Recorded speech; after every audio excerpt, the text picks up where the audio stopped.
Hardwood is at U of L Hospital downtown, where Dr. Jason Smith gave us the latest update on the conditions and the extent of those severe injuries. Ian?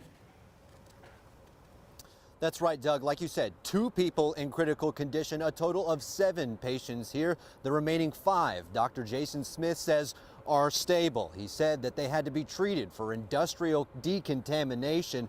They don't know what chemicals they were exposed to at this time, which means they just have to treat everything that they possibly can all at once. He did say some of the injuries that they're treating, head trauma and burn injuries from that absolutely massive explosion over in the Clifton neighborhood. Dr. Jason Smith, as I said, is the one who just gave us that update. If you missed his live update there just before 6 o'clock, we're going to play some of what he said back to you now. So we saw a little bit of everything today from all the patients.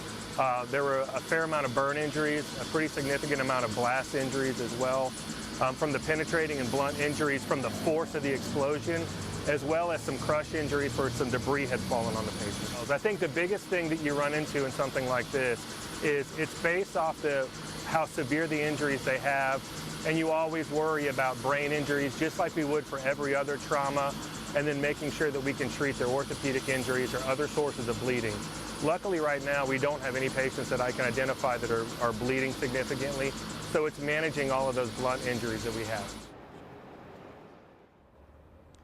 Again, that's 2 patients in critical condition, 5 stable, a total of 7 here at U of L Hospital, 11 people in total injured in this explosion.